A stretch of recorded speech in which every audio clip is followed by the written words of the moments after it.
आपने हमेशा सुना होगा कि देवता श्राप देते हैं, लेकिन क्या आप जानते हैं कि देवताओं को भी श्राप मिला है?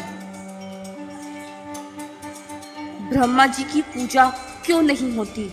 इंद्रदेव के शरीर पर क्यों है हजारों आंखें? चंद्रमा क्यों घटते और बढ़ते? विष्णु जी शालिग्राम क्यों बने? और सूर्य की तेज किरणें आज भी हमारे लिए घातक क्यों है? भगवान विष्णु को मनुष्य रूप में जन्म क्यों लेना पड़ा?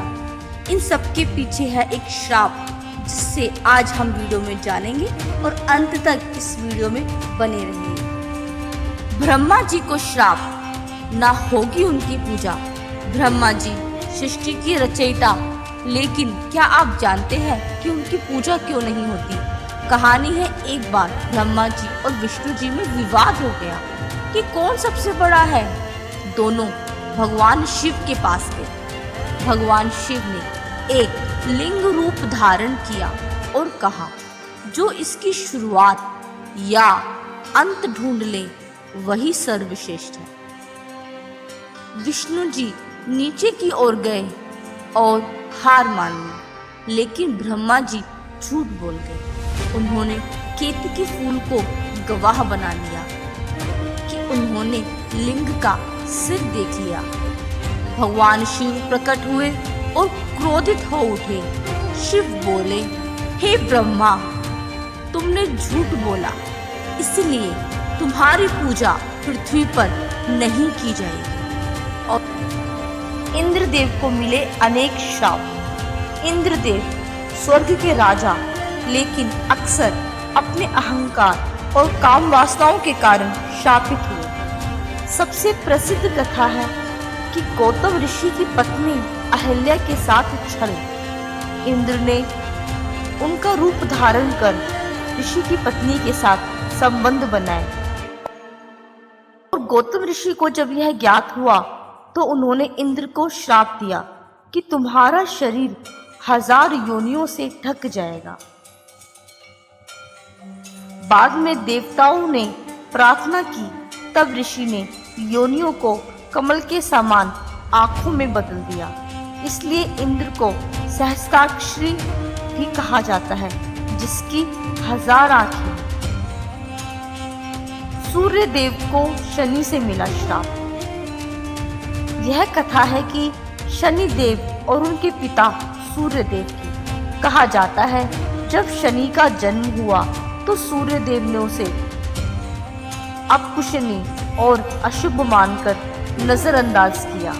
शनि की माता छाया ने जब यह देखा तो वह क्रोधित हुई और शनि ने क्रोध में अपने पिता को श्राप दे दिया कि हे पिता, जब आप किसी पर दृष्टि डालोगे तो वह झुलस जाएगा।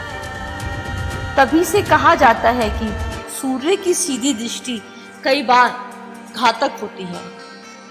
चंद्रदेव को दक्ष प्रजापति का श्राप। चंद्रमा के 27 पत्नियां थी, जो दक्ष प्रजापति की पुत्रियां थी, लेकिन चंद्रमा केवल रोहिणी से प्रेम करते थे, बाकी को अनदेखा करते थे। जब यह बात दक्ष को ज्ञात हुई तो उन्होंने चंद्रदेव को श्राप दे दिया, तुम क्षय रोग से ग्रस्त हो जाओगे, तुम्हारा सोझा। देवताओं ने उपाय सुझाया तो चंद्र ने शिव की आराधना की और शिव से उन्हें वरदान मिला कि वह कृष्ण पक्ष में क्षीण होंगे और शुक्ल पक्ष में फिर से बढ़ेंगे। तभी से चंद्रमा घटते और बढ़ते। विष्णु जी को तुलसी और भृंगु ऋषि का श्राप। कथा 1, तुलसी का श्राप। वृंदा तुलसी ने जब जाना कि विष्णु ने छल से उनके पति जालंधर का अंत किया तो उन्होंने विष्णु को श्राप दे दिया कि तुम पत्थर बन जाओगे। विष्णु बने शालिग्राम और वृंदा बन गई तुलसी। इसलिए शालिग्राम और तुलसी का विवाह होता है। कथा 2, भृंगु ऋषि का श्राप। भृंगु ने एक बार तीनों त्रिदेव की परीक्षा ली। ब्रह्मा और शिव को उन्होंने अपमानित किया। विष्णु को लात मारी, लेकिन विष्णु मुस्कुराए फिर भी भृगु ने उन्हें श्राप दिया, तुम्हें धरती पर मनुष्य रूप में जन्म लेना होगा और मनुष्य के दुख भोगने होंगे। यही कारण है कि भगवान विष्णु को राम और कृष्ण के रूप में धरती पर आना पड़ा। तो मित्रों, ये थी वे अद्भुत कथाएं जहाँ स्वयं देवता भी कर्म और सत्य के नियम से बंधे हैं। तो मित्रों, सनातन धर्म में सबसे महान सिद्धांत यही है कि कोई भी कर्म से ऊपर नहीं है, चाहे वह साधारण मनुष्य हो या फिर भगवान।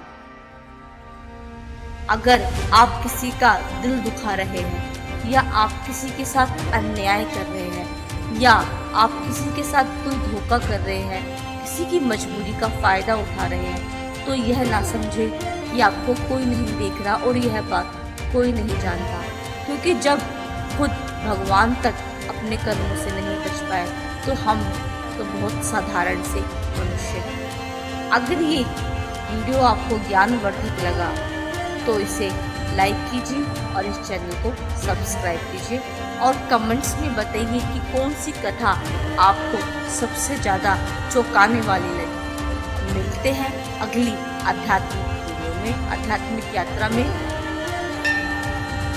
हर हर महादेव, जय श्री राम, जय सनातन धर्म।